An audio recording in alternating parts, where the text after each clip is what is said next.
All right, so we have you now live on the Politics Church Okay. for a few Thank you for having me. moments. Yeah, man, welcome, welcome, welcome. So, for those of you who don't know, this is Comrade Dr. Ryan Simpson, who is the PNP MP candidate for Northeast St. Anne. And Dr. Simpson has been doing a lot of work there. And one particular thing that caught our attention is his advocacy for the vendors in the Ocho Rios craft market. You know, I played the clip before, Dr. Simpson, about what the plight of the craft vendors right now who were given a letter when they tried to renew their contracts. They were given Yes. letters by the UDC. I would love for you to expound on that for me. Tell us exactly what is happening with that situation. Right. So what is happening now is that the UDC is picking up. How do I say it? So the craft traders over the years, these many 20 plus years, would have had a relationship with UDC where UDC acts as the landlord to a craft market and the craft traders as the tenants. Right. That model or that arrangement carries with it certain benefits, such as a craft trader who has an established business in the market for many years would have been able to pass on that business to a family member, a son, a daughter, a niece and nephew. Right. So there is some form of inheritance that it carries with it. It's kind of a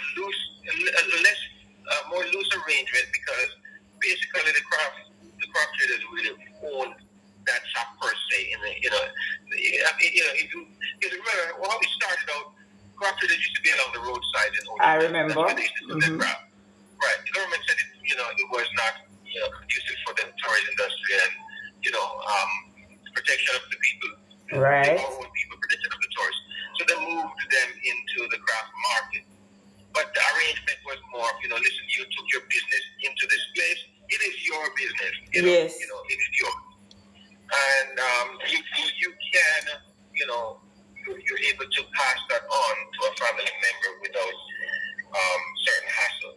Mm-hmm. And we've had a lot of that experience where people have inherited it. So there's a generational transition. Okay. What UDC is doing now, they're moving from the landlord-tenant to a licensee arrangement. Oh.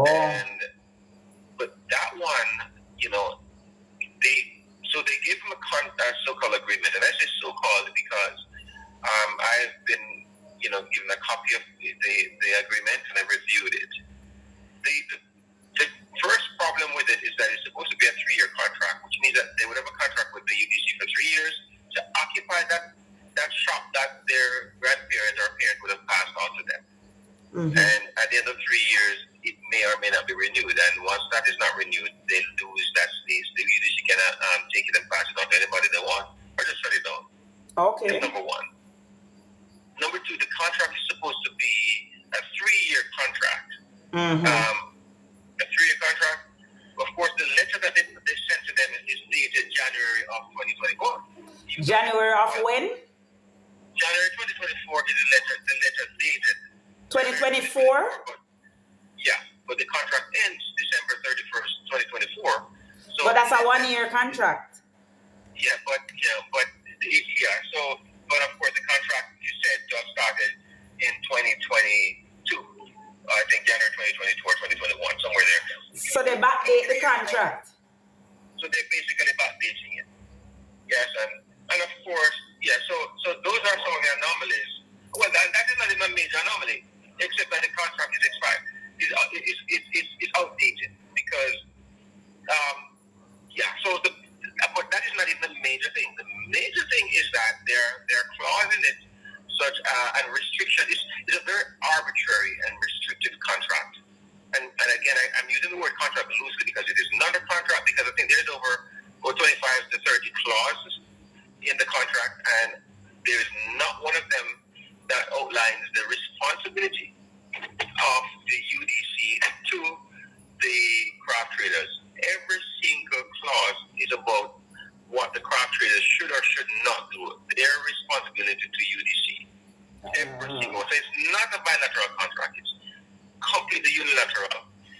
Another example of the 100%. tyranny. We were talking earlier about the tyranny of the GLP. Yeah. Yes.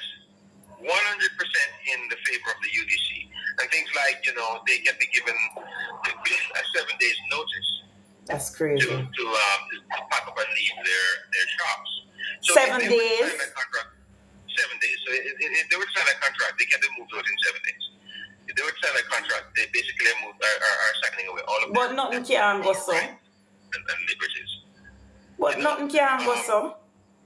Other restrictions, such as they're not allowed to employ more than one person along with themselves to sell there. So it's them trying to mash up the people in business. Yeah, other restrictions. Because how can you restrict? That sounds like a crazy landlord kind of thing. Because how can you restrict their business model? Because that's what they're doing now. Right. And also, UDC now will stipulate what they can and cannot sell in the craft market. The problem with that is the fact that the UDC does not impose. No. Before I even go there, these are people who have been TPDCO certified. Right. TPDCO trained and TB certified, meaning they receive a Jamaica Tourist Board license. Right. After their records of the training. And things like police record has to be up to right. date. So they go through a grueling process, and some of the things incur fees that they have to pay.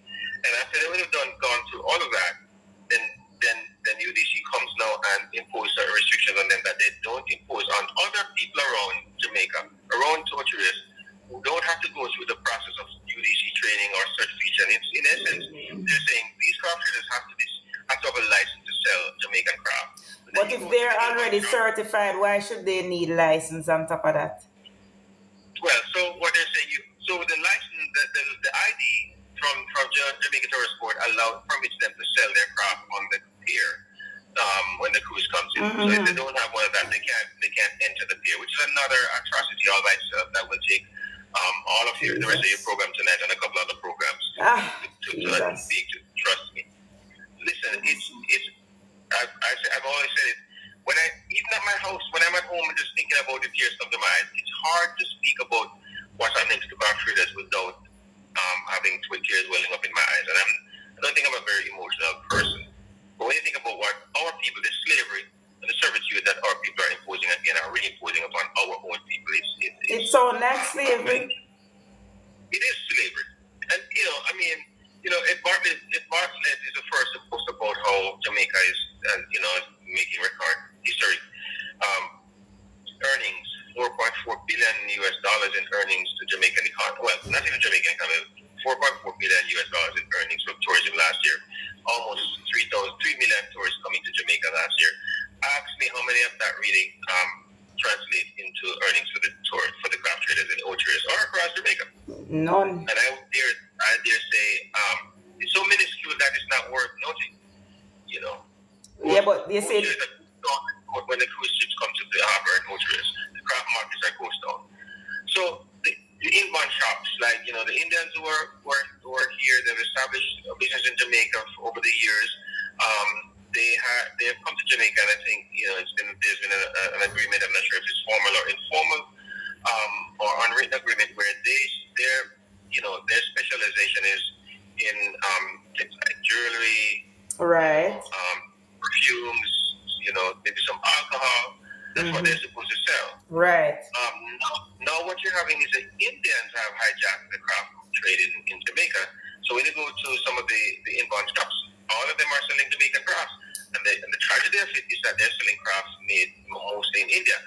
Made in India or China. Made in India or China or Asia. They can mass produce them. They can set up their factories there and produce them. Now they're producing Jamaican crafts and selling it back to Jamaican craft traders for a dime, cents on the dollar. Because that's crazy. What they're able to set up, meaning they're able to... So we don't even protect our own industries. That is correct. And so I don't think TPD could impose upon the other outskirt people who are selling crafts. I don't think they impose the same restrictions and limitations that they do impose upon our people.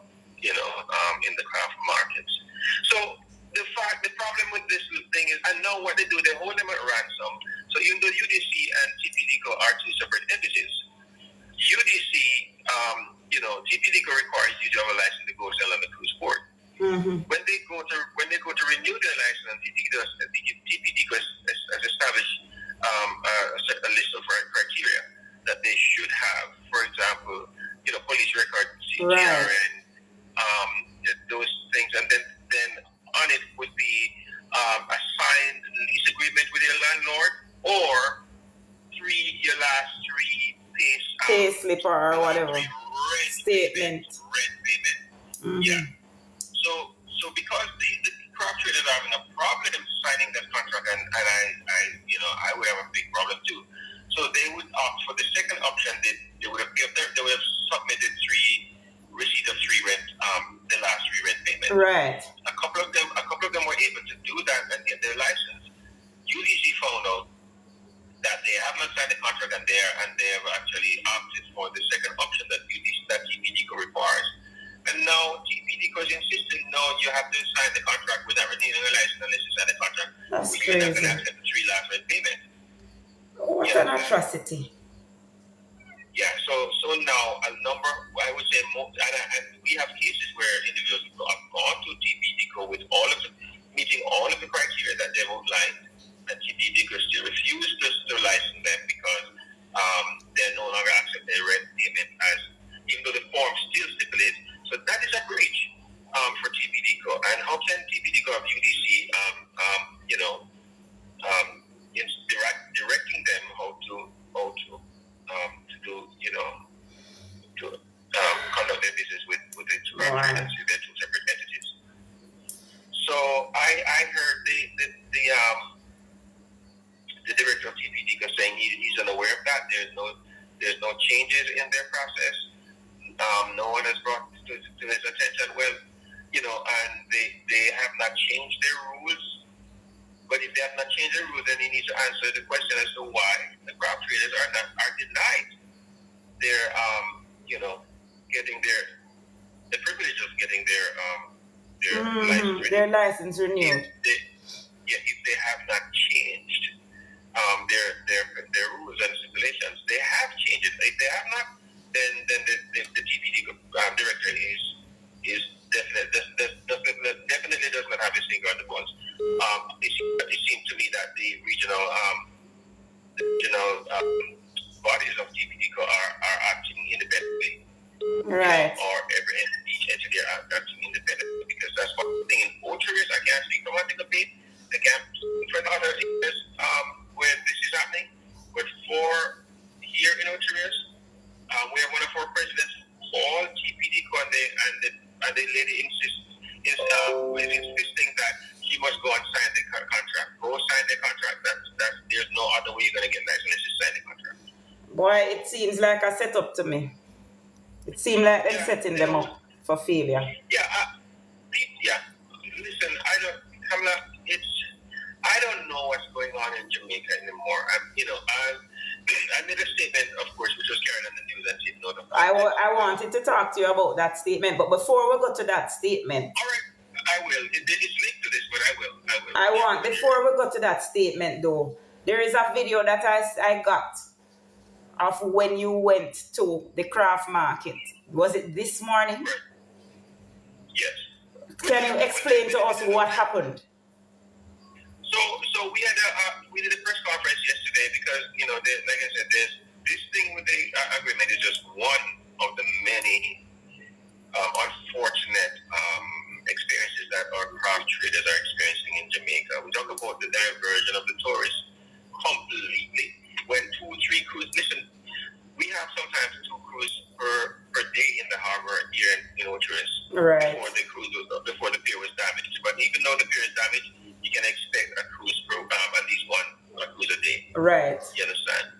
And it doesn't matter if it's 1 or 2. And remember that Ochoas, Northeast Central alone has about 9,000 hotel rooms.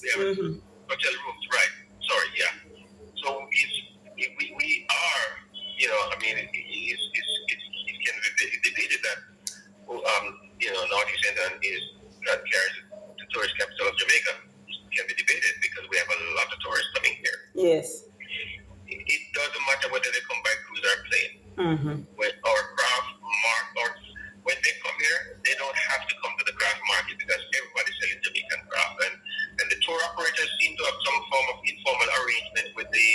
Indians. Who are selling Jamaican crafts, and the inbound shops that are selling Jamaican crafts. So when they take them, you will see the other the plazas and stuff are buzzing with tourists and buzzing with Tuta buses and Maxis tour buses and all them, buzzing. What a shame. What a crying shame. If we got the craft market of all Kamla, we're going to go cry. We're going to go see craft people them just sit down around and they shop and knit and read newspaper and out the door and actually asleep. Jesus. And tourists are running at Jamaica. Margaritaville Beach can't hold no more tourists. The amount of tourists full up the beach. Yes, I'm saying. I mean, the amount of money that run here, $4.4 billion, and little people don't get none. What is quite evident in everything that this government does is that they are leaving out the ordinary Jamaican people, the people them who need it the most, the working class. Those people, so they're trickling down, but they are caulking up the holes before the trickle down reach to the poorest of the poor who need it. Yeah, I don't disagree with you on that at all. So when we did the press conference and we were able to highlight some of the things that were happening and outline to the relevant bodies what we're asking them to do, and with a deadline to do it. Of course, once we announce that there's going to be a press conference, a lot of people start getting calls from the different bodies. Yes. So you see a lot of movements, which is kind of one of the objectives that we had in mind. We want movement, but we don't want movement. We don't want to just be reactionary movement. We want to be something sustained and permanent, and solutions. Exactly. We want to move solutions. And so, of course, that press conference was yesterday morning. I got home last night about midnight, and someone sent me a video of people in the craft market. Now, the craft market is under the supervision of UDC. For many years now are without electricity, meaning there's no electricity there unless the gas traders. What an atrocity. Meaning no lights. Let me not say electricity. There's no lights. Meaning no, at night, if there's a cruise coming in the night and we have people there, we can't sell anything. No, because it's dark, complete darkness. Yet, they were able to send workers there in the dark night to clean the trenches. And are you there, Kamala? I'm listening. I'm hearing you. Right. So someone sent me that video where they're cleaning the trenches. When I spoke to the president of the Craft Association for Orchards Craft Market, Mrs. Martin, yes, he said they called her to notify her around 5 o'clock or somewhere about there that they're coming in to clean the trenches. About 5 o'clock. I mean, they didn't tell her the scope of which of work that was going to be done. She thought it was in the past they would have done it. First of all, they would have notified them at least 2 weeks in advance. Right.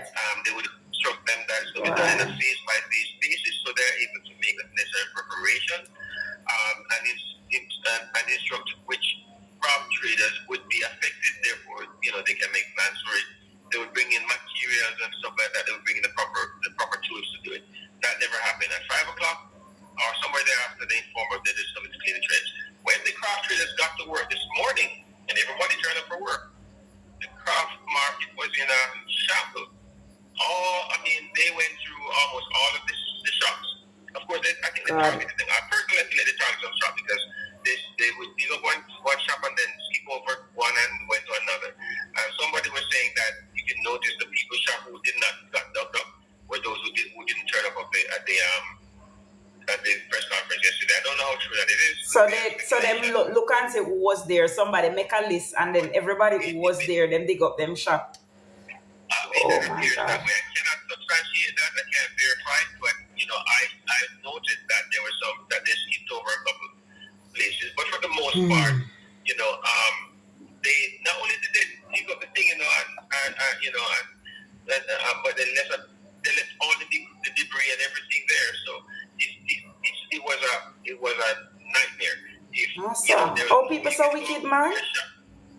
No, you could have opened your shop and sell nobody because you could have been, well, the UDC would have made itself very, very liable for a lot of damages. Jesus. That could have been cost of people from one lady tell me she even falling down one of the ditch in front of her shop. You understand? Jesus. So some people had to just go back home. So it was a This is the real heights mess. of wickedness. Yeah, it was really wicked, and I went there and saw it myself, and that's why I made that video. I also called in the media to come and see for themselves. So did the media turn up? Yes, we did have the media did turn up. We did CBM was there, and TVJ asked us to send them some footage, which we did. Yeah. But CBM did come through, and they interviewed a number of the traders, and saw for themselves firsthand what was really happening. I just find it very suspicious, Kamala, that they would have done that. No, man, this is wickedness. This is tyranny. The day after the press conference. Yeah, they're victimizing. It's a whole victimization thing, That is what it is. Right. Yeah. And it's not that we don't welcome the cleanup, because it's long overdue. It's just, them leave the place. Yeah, so they were doing the right thing, but they were not doing anything right. And and the precedence was that they wouldn't give them proper notice. At least a week in advance, man. So that people can prepare themselves. Oh my God, these people. None of that never happened. So it was a big mayhem over there. Chaos, confusion. At 10 o'clock, 11 o'clock, the car traders and they just sit on the road and just complain and cuss and just vex because they can't do business. I remember I said there's a place already where the business barely going through. It's already slow, and the 1 and 2 people who come there and... Extremely slow. My God. Yeah. So I wonder, I do not know what's really going on within our country. I don't know what agenda is being pushed, but it's not a Jamaica for Jamaicans. No, it's not. It's not. Yes, sir. It's for one set of people to benefit, and one set alone. And I'm glad that you brought that up, because you made some very controversial but true statements. I support your statements 100%. This is what I've been saying now for many, many years. So let us just talk about what brought you to attention a few days ago. Right. So we're talking about the statement I made at the conference in Mandeville. Yes. Where and listen, I tell people I march the beat of my own drum. Mm-hmm. I don't. People, politicians and speakers, public speakers. Sometimes we go and we speak off the cuff, and we sometimes say some things that we live to regret. I try my best to be very intentional when I take a stage, to take a microphone to speak. And by intentional I mean I write my speech. So even if I appear to be speaking off the cuff, I generally write my speech. You write your speech. So you mean what you say, and you say what you mean. Absolutely. So what I said that night, I make no excuse for it. I stand by it, and I believe it. I believe it now even more than I did then when I said it. But of course, it was taken out of context, because all they heard is, they made me sound like Donald Trump, who said if he didn't win, then America's going to descend into civil war. Yeah.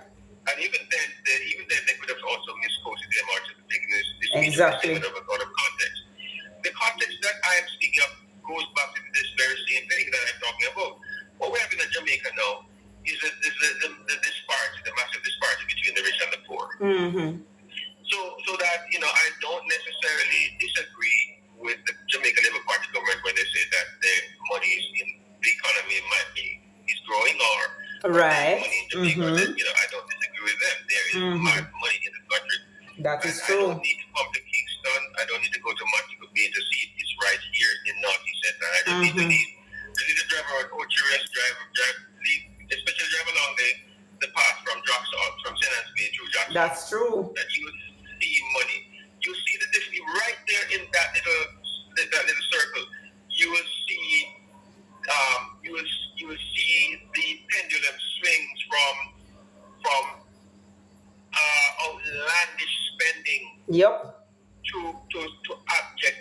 Poverty, yes. Because you drive along Druxall, that little strip there where you see Tools and Tools putting up their big commercial complex, multi-billion-dollar complex. Fostridge is out there, and a bunch of other people out there, some buildings with lights and glass and, money. Yeah, I see it. Money. And Yeah. just swing off of the road.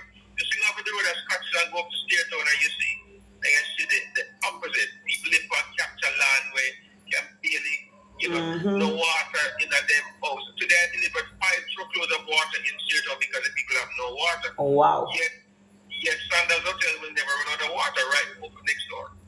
We had that conversation about this very thing, that they are actually siphoning off the water to the hotels and starving the people at the water. You see, say it's not going to hear no listeners and viewers say it is happening in St. Anne as well.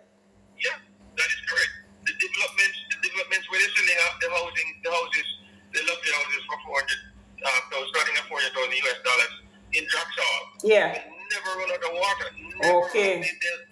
One lady told me that she's been there for 4 years and she has loss of water twice. And they never even noticed it because he come back fast. Yet across the road at Windsor, over in Windsor, the people them pipe dry with goods. My God. So this and again, this is big. I'm not necessarily saying this has started on the Labour government or PNP government. That's not what I'm saying. What I'm saying is that under the Labour government, the gap between the rich and the poor is wide. Wide. In fact, under the Labour government, what we're seeing is that the Randine, block this demon. Block this demon, Randine. Block this demon. Go ahead, Ryan. I'm hearing you. Yeah. Under the Labour government, the middle class is being wiped out. The middle class is getting poorer, and so exactly. what you have is only an upper class and a lower class. That is the it. The Labour Party has successfully concentrated the bulk of the money and the wealth in the hands of a few. That's right. You understand? And so what that will lead to, Marcus Garvey, which is a son of North and East End from Simpson and State, Marcus Garvey said, hungry men have no respect or regard for law, authority, nor human life. Amen. So Marcus Garvey said. So what do I mean when I said Jamaica will descend to become like Haiti? I'm not saying Haiti is a poverty-stricken country. Haiti is not. But the wealth is concentrated in a few. There is inequality, wealth inequality. Yes, I know wealthy people in Haiti, but there's the wealth inequality is what causing Haiti to have descended into violence and chaos and the upheavals and unrest we're seeing. I mean, there are many other factors, but that I believe is a major contributing factor. And I'm saying if the People's National Party does not get into government to stem this widening gap between the rich and the poor, then hungry. Tanya Stevens said, it's a strange thing to know, so you're not really secured when the problem of the poor come kick on your door. That is right. Yeah, amen. Preach it. Hungry men will have no regard for the law, and that's what's happening right now. Yes, sir. When people hungry, like Horace Johnson doing one thing, he will not be able to cope with a good. We will end up with a barbecue. We're going to end up with a barbecue with somebody who is going to organize the criminals and turn this place upside down if we don't deal with it immediately. And you cannot deal with it by ignoring the plight of the marginalized. That is correct. And why I believe the PNP is the government that will do that, because the PNP is the government that is built on wealth equity. That is it. The equitable distribution of wealth, among all people. I believe in hard work, and I believe people should work hard, and when they work hard, they must enjoy the benefit of their labor. That is right. But what the government has done is this government has permitted capitalism, and it's not capitalism; it's unchecked greed.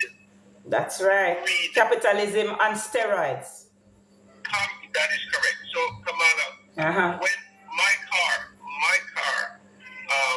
Kamala, my car, the starter just went out. And so I needed to replace the starter. Fairly new car. I called a particular car, auto parts place in Kingston to ask for the price of the starter, and they quoted me for 185,000 Jamaican pounds for a tiny little starter. And I said, let me check. I mean, I was shocked. I didn't know. I said, let me check online. I check on Amazon. I check on eBay. Both places has a starter for, well, it started under $200, but because and that, yeah, man, you have to buy your parts overseas and bring them. Because it comes at a big price. Because it comes at a big price, I said, so what for $100? I said, no, maybe that's a knockoff. But the highest price online was $200. And they're selling you for 180,000. 185,000.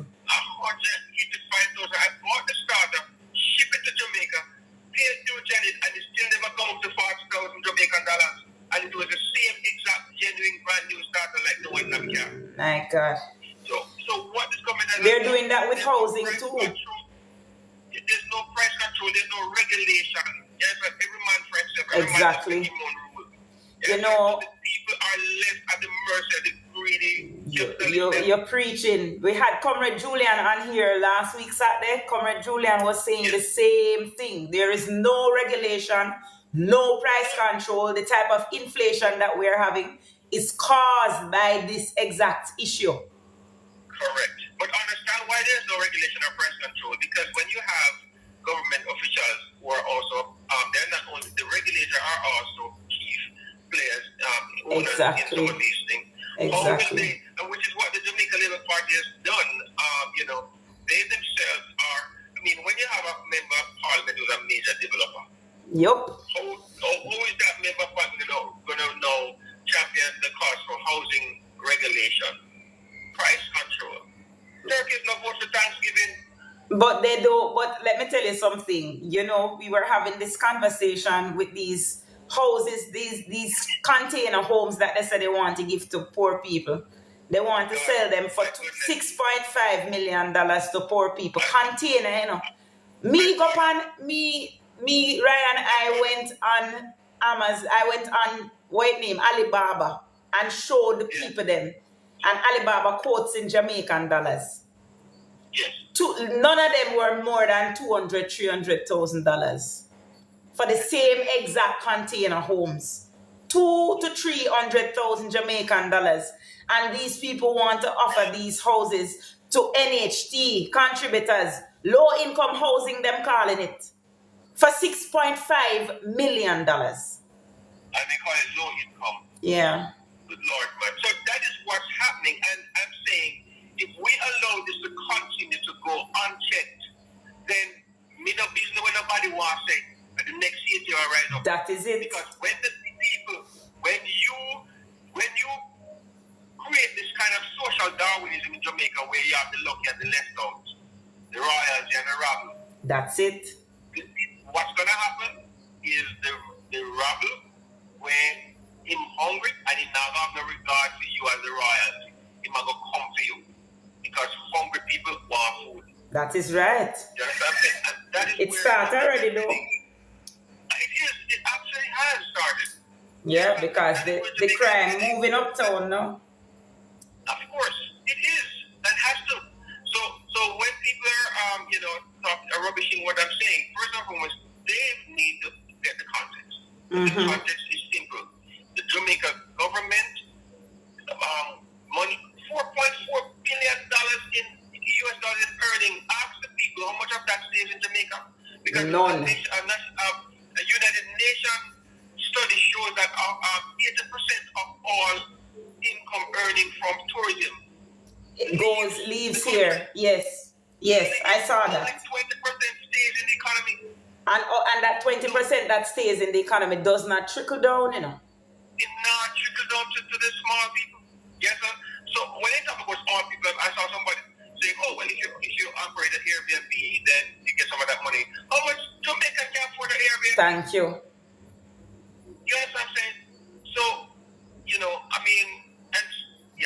and when you have hotel workers who are still on contracts and still making minimum wage in the hotel, exactly, where you have top level hotel managers food and beverage managers also were foreign nationals. Foreigners. They bring in all the foreigners come here. Exactly. And we're being paid in US dollars. So we're charge in US dollars, pay the foreign workers in US dollars, and pay our people chump change Yep. in the home wage in Jamaican dollar. Exactly. The working poor. They have created a whole entire class of working poor. Exactly. It's our colonizers returning in the form of industry. Neo-colonialism. Correct.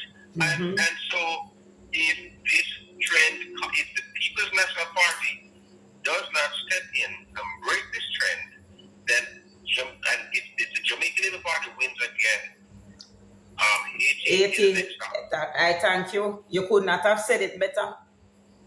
You could not have said it better. You couldn't have said it better at all. So I don't know what kind of flack these people are trying to give you, but you were brutally honest, and you never tell a lie. So I can't understand what kind of pressure you could be coming under. Well, I'm under no pressure at all. Honestly, none whatsoever. Because, like I said, I stand by my word. Yeah. Somebody gave me a grade F, and I thought I didn't know I was in a classroom. I didn't know I was doing a test. You're talking reality, and them think it's a big joke, like you in a classroom. Yeah, but you are resonating with the people. Exactly. Like, what did you my teacher? I didn't have to grade me. That's right. I'm speaking my mind. I'm speaking to the people. Listen, man, our greatest asset is to be our people. And if we're not looking up, why I think, every little young great person, Mr. Now, ask them one farm work yard or we call them work program. Work program, they want to go off on the work program. What? Yeah. And the fact that our people are running away from our country, it says a lot. Let me tell you, you feel like there is no hope or future in Jamaica. That's why I am committed to fixing it, because God knows, right now, I don't see why I should allow my children to stay here in the current state. There is no future for them. Correct. Everybody, and it should not be so, because there are other countries. I've been to other countries. I've lived in other countries. I give you Bermuda, for example. Yeah. Bermuda, it's funny, when I had to have that experience, I hated it, but now I understand completely and I appreciate it. Bermuda, there are certain jobs that foreigners just cannot apply for. There you go. And they've designated them as restricted or special class, and it has to be for Jamaica, for Bermuda. And all jobs, every single job, if any company in Bermuda wants to employ someone, they have to advertise that job in the newspaper. Yes. On the Bermuda job board. Why do they have to do that? So that a Bermuda that is qualified for that job. And that's the right way. Bermuda applies for it and qualifies for it, they have to get it over any foreigner. I hope that Jamaica implements something like that under the PNP. Absolutely. Because we have a lot of brilliant people here. What? My family went on vacation last summer on Carnival cruise. The Carnival, Royal Caribbean, prestigious Royal Caribbean, and the executive chef for the entire 23,000 meals a day. The executive chef was a Jamaican. Jamaicans have the best chefs. Yeah, and the Jamaican can't get that job in most of the hotels. Exactly, but we have the best chefs. For foreign nationals. Let me tell you something. When Jamaican chefs, and I should know because my son is a chef, when they go overseas, they are them not have hand to get job, because it is so easy for them to be employed because they are so highly rated. It's just Jamaica alone don't rate the chef them. They can't get no job. That's why my son cannot stay here, because what they're paying him is stupidness. It's not Jamaica that rate the people themselves. Well, you're right. It's the fact that Jamaica, our leaders, we have elected to protect our people and to defend, the fundamental rights of our people, have sold us out, man. Yeah. Then so happen to be at the table in the big house. Mm-hmm. That it's like the house slaves. House slaves. That's exactly what they are. The house slaves. They sell out them people in my house slave, man. Some of the contractors get bought, they're signing labels. Him don't care. Him don't care, you know. Him not looking at it. Signing away the Jamaican people rights. Exactly. So when you tell me about building 2,000 bedroom, 2,000 room hotel, all-inclusive hotel, that's going to employ 20,000 people, I should feel good about that. There's nothing about that I should feel good about because that is one more plantation being established in Jamaica. That is not for Jamaicans. That is it. The bulk of those jobs are going to be low-level jobs. Low level because everybody would go and get a decent job coming from overseas. They are part of the contract with the people that sign is that they must bring in their own people and we accept that. Yes, I mean, so therefore, 80% of the money made in Jamaica through tourism leave. That's right. The executive chef is from Sweden. He's all our families in Sweden. He must spend most of his money back there. Yes? Imagine coming to Jamaica to enjoy the Jamaican experience and eating European food. What an atrocity. So that money not going to circulate in the Jamaican market. Exactly. Before it leaves. Comrade Samba was on this live day before yesterday just talking about the same thing. The same exact thing. She was talking about even the entertainers in the hotel now. They're importing the entertainers. So imagine you come to Jamaica now for a Jamaican experience and you're seeing foreigners dancing. And these people don't realize that something is fundamentally wrong with this. You come to Jamaica to chase jerk chicken and oxtail. Exactly.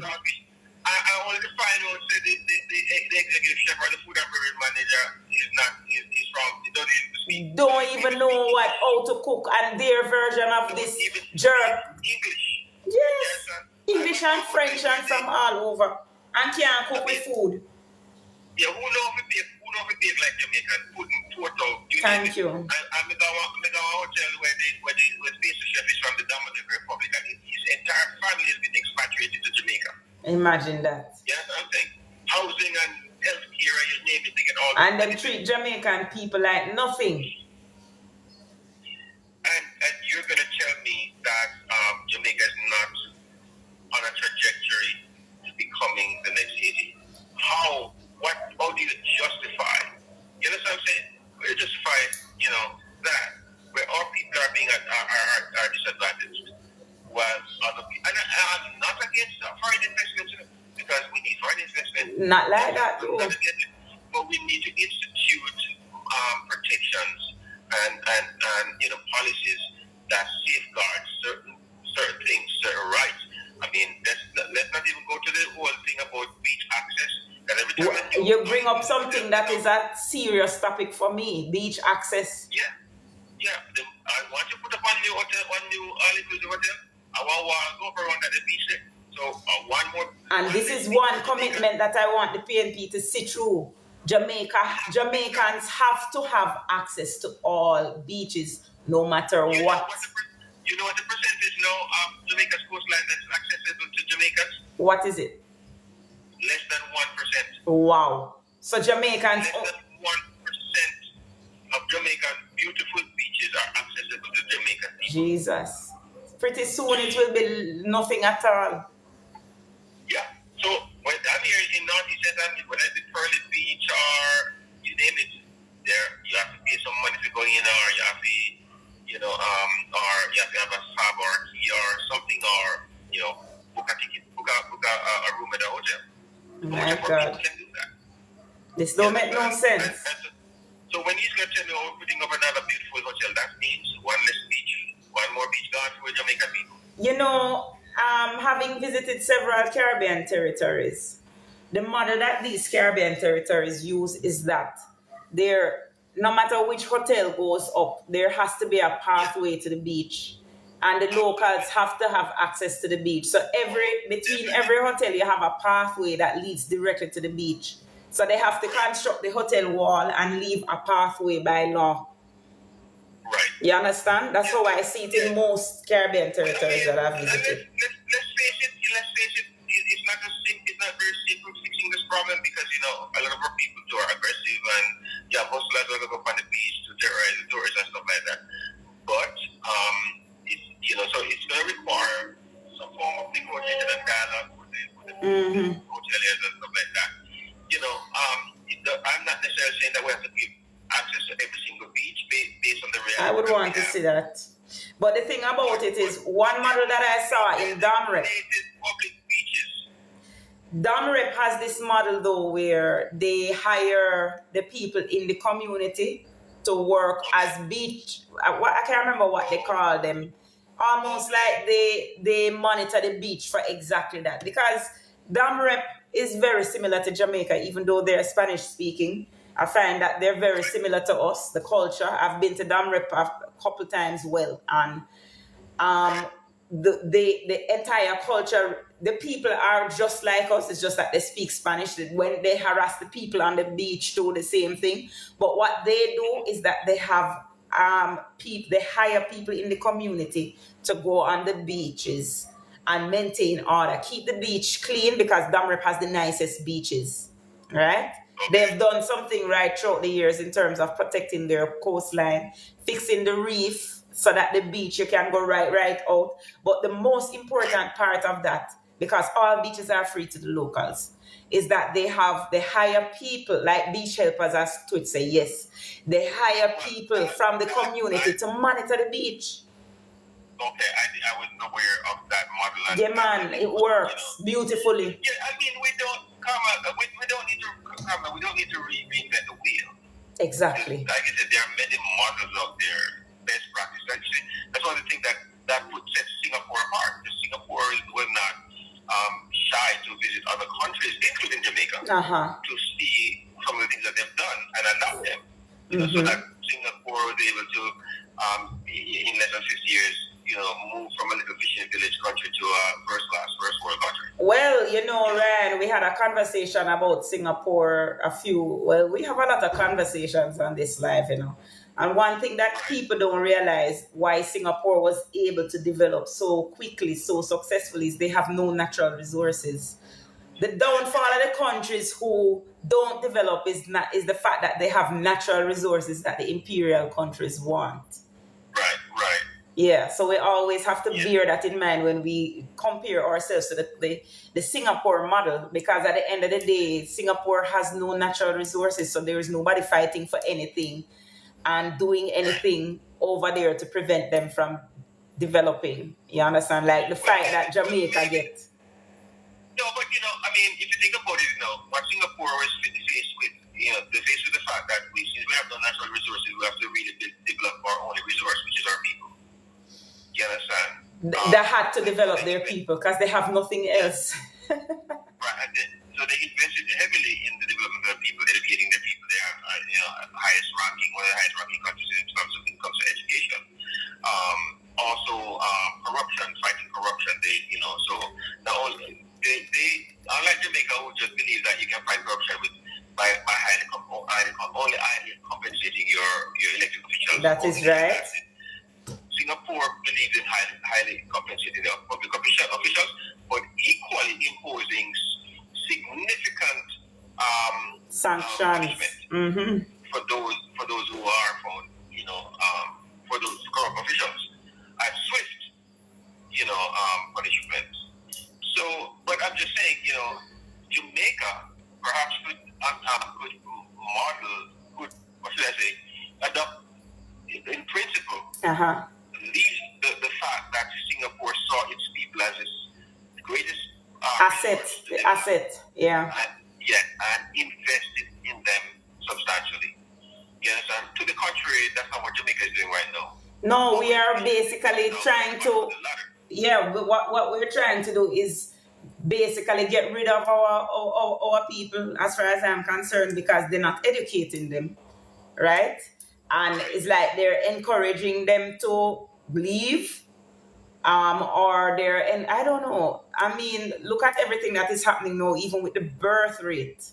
I mean, we're not taking care of the people. The hospitals are in a terrible state. So when they go to the hospital, more than chances are they probably end up not coming out alive. We're not taking care of the people, as you say. You understand? So probably they don't want us here. Yes. So, so that I'm saying, are you seeing a proportion, what you just raised to me in terms of the beach solution to the public beach access? We don't have to sit here until Lord and wonder what can we Yeah. and well, we can adapt it to the Jamaican context. Yeah, but we have to. We have to. I mean, most of our people can't even go foreign because they don't have a visa or a passport. So how can they not enjoy the resources of their own country? I'm telling you. Yes, yes, I'm saying. It is depressing. My God, man. That's why, these people, they knock you and rap you for saying that Jamaica is on the way to becoming Haiti, but they don't even realize that Jamaicans are now engaging in dangerous practices to leave here, just like the Haitians. You understand? 10 years ago, I never see people crossing border. Jamaicans. We never see that Jamaicans, we never see Jamaica. It's the weirdest thing.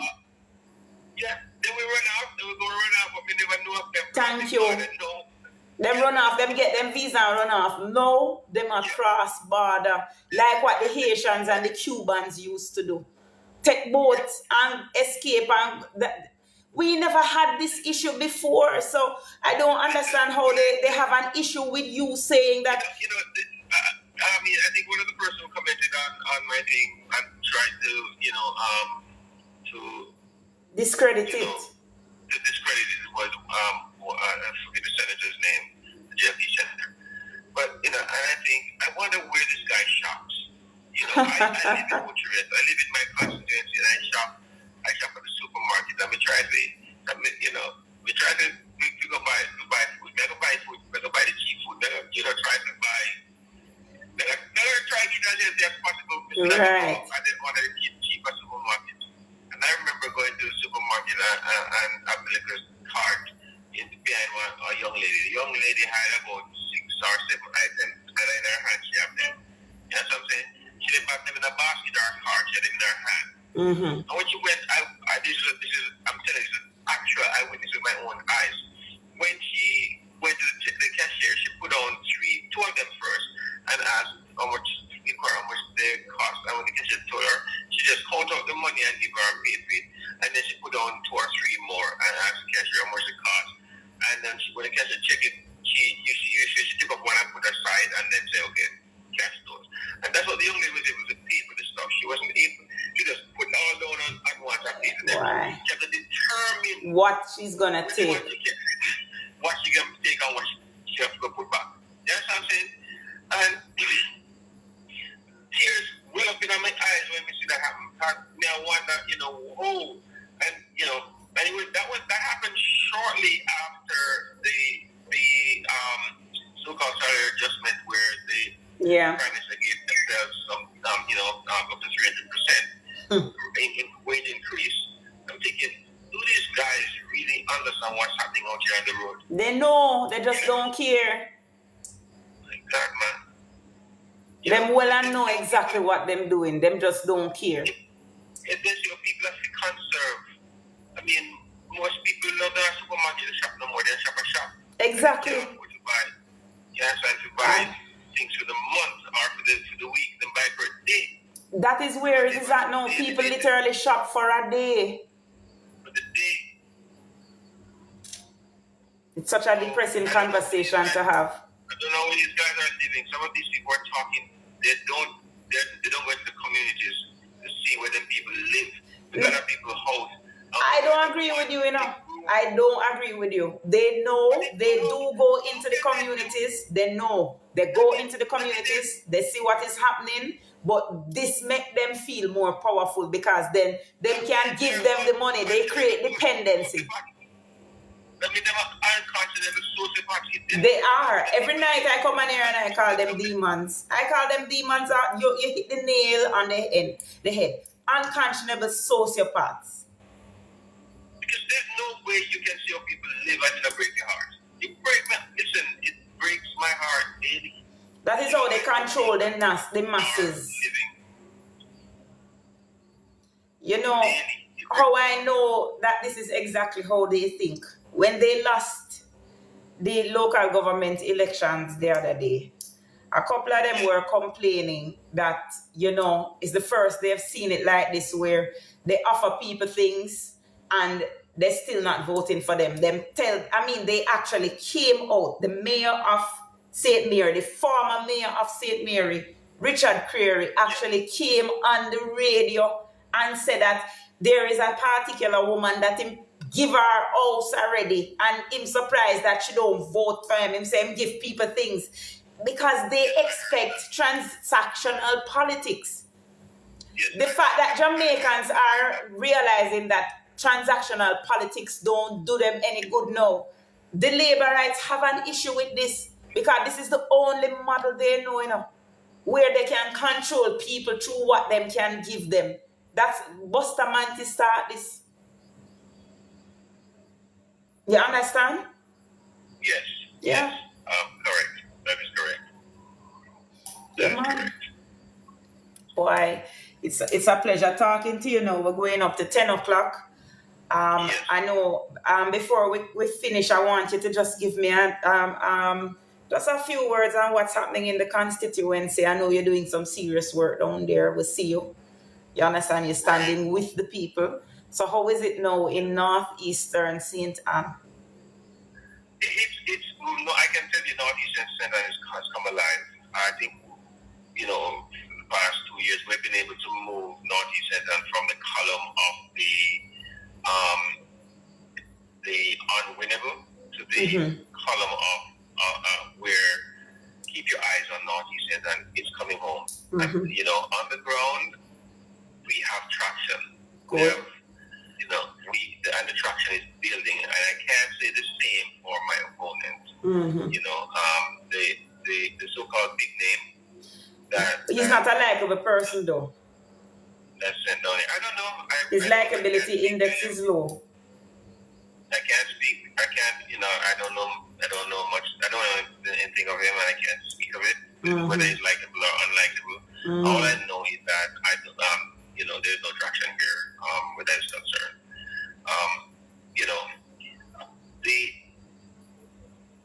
I find that the reception from day one has been amazing, and the build up, we did not win back.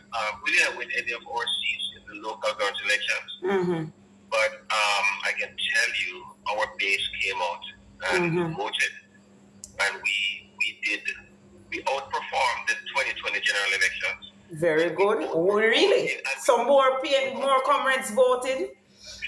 In the local government election than they did in the 2020 general election. Wow, that's very good. And we outperformed every single division outperformed themselves over the 2020 election. And we also outperformed the 2016 local government election. Very good. So we did better. So this means so that for the next general election, it should be easier. Because more people always come out.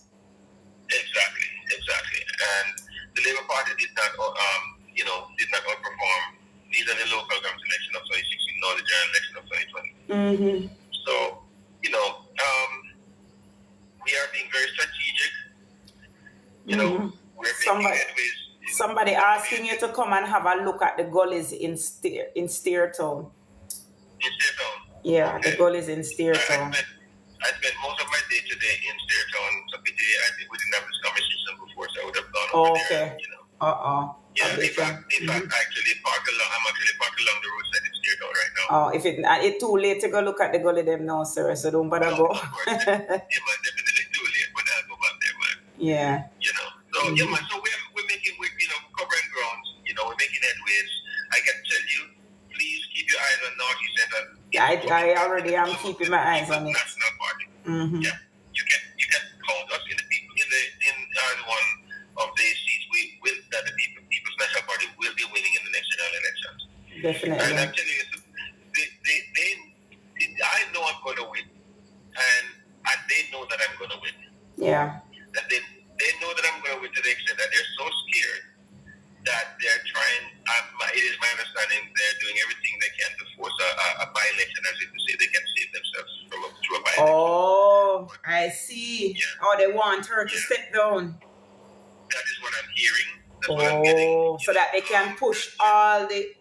So they're trying to push all the resources there to get him in. Right. Oh, man. Let them come with a by-election, I'm still winning. I guarantee. That's crazy. Whether it be a by-election or a local government election, you can count